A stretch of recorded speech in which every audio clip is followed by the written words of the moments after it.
Welcome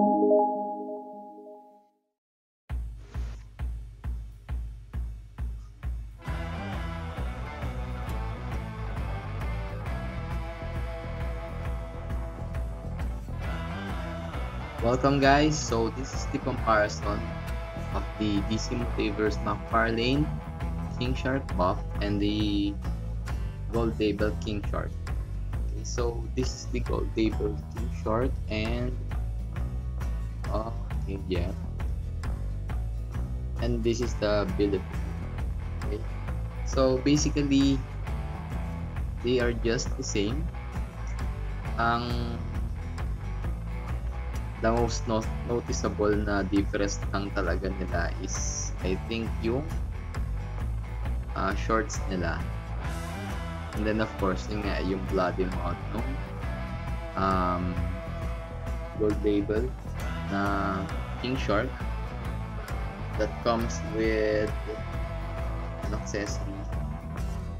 Ayan, so ayun yung accessory kasama ng Gold Label King Shark, beaten na hands and leg.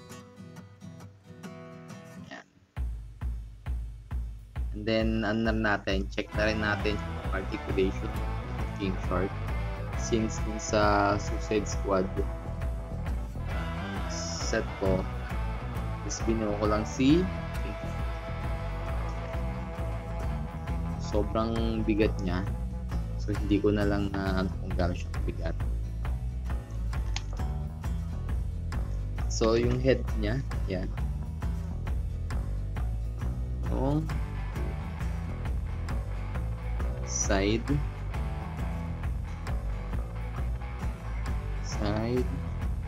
and sa back.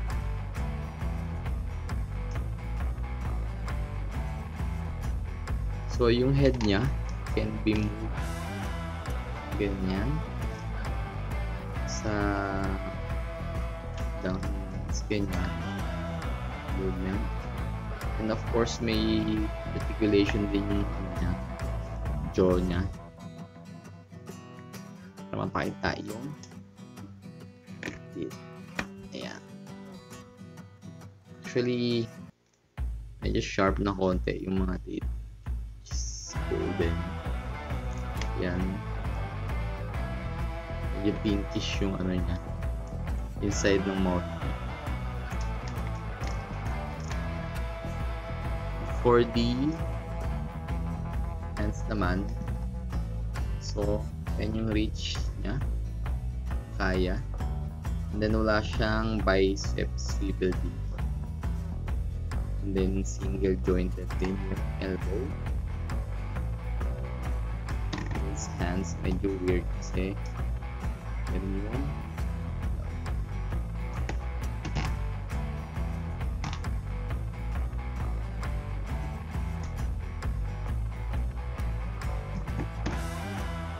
Pero meron naman swivel dito. So dito gray, dito painted na pang color sa loob. And then may texture na parang mga line dito, papansin. Even here. Yan. Tapos meron din siyang abs articulation. So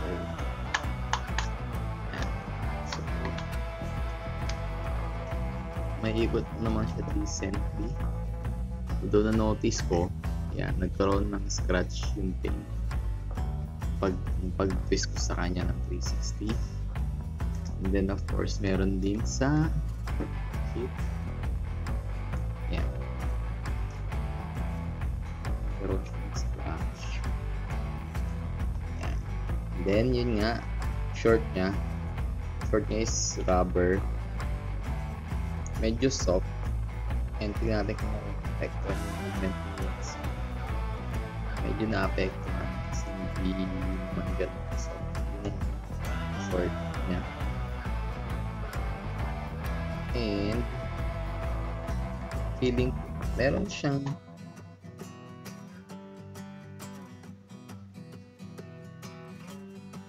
merong knee articulation pero parang hanggang lang tayo. Pero yung 28 recto.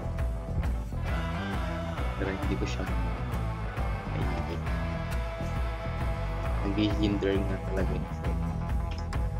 Yan. So sa pit na naman, may swivel, movement na front, back, toe articulation.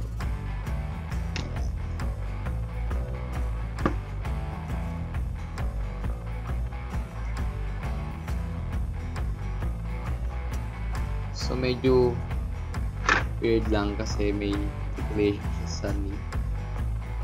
Kaya lang hindi mo ma-move. Medyo mahirap ito lang.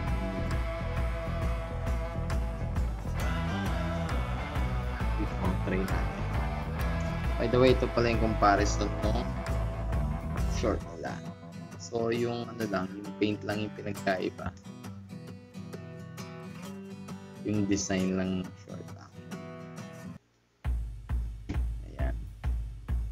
And then yun nga, parang iba yung ano rito. Paint ng konti. And of course, yung mouth niya.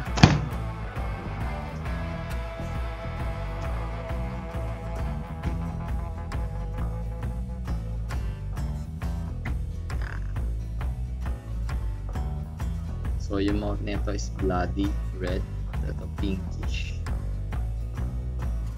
Parehas lang may parang dot-dot sa nose. Other details.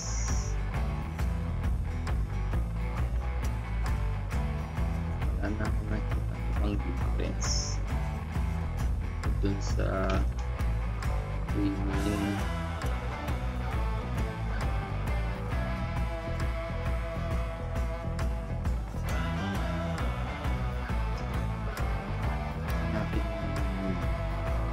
articulation nito kung magagalaw. So hindi ko rin ma-move yung niya. Bibigwas tayo nga dun talaga sa short.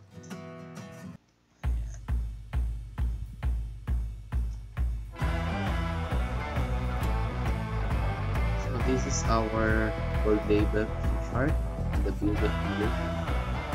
And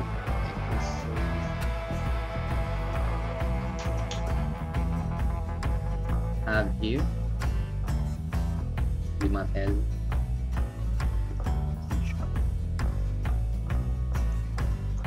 comparison.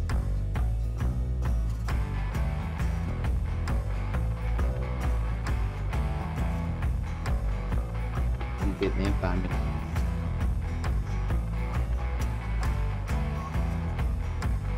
Jeff the Shark from Marvel.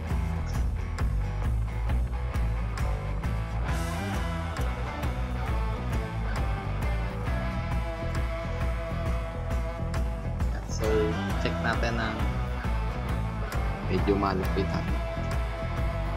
Difference ng dalawa.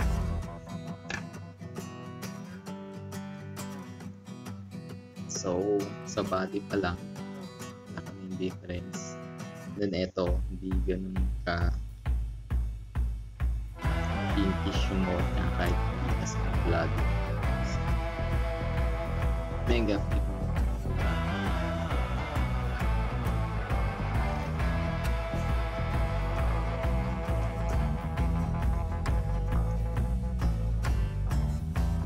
Yung heels galing.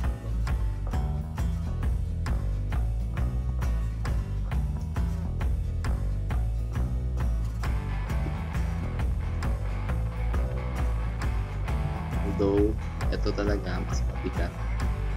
Yung McFarlane na King Shark is much heavier compared to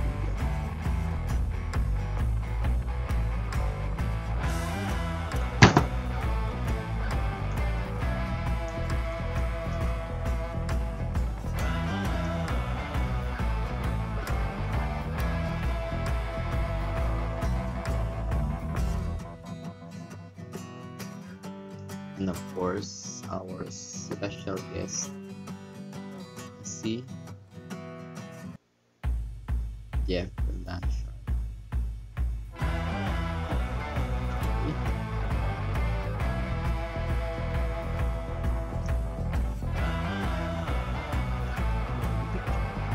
Okay, so guys, this is our review comparison DC Universe Knock Parlay King Shark Buff with the Goldable King Shark and with the DC Multiverse Mattel King Shark.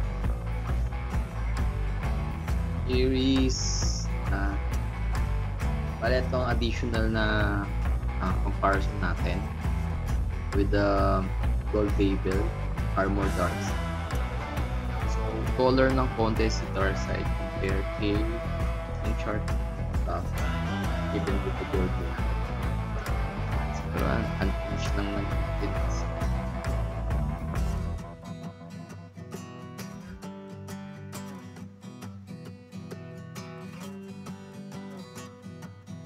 And so rin kasi makita ano yung difference. Okay.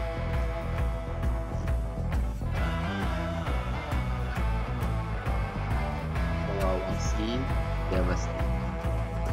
Siguro yung kahit i-Devastator kahit sana same lang kay King Shark. Siguro sobrang okay na. Wala nang magre-reklamo.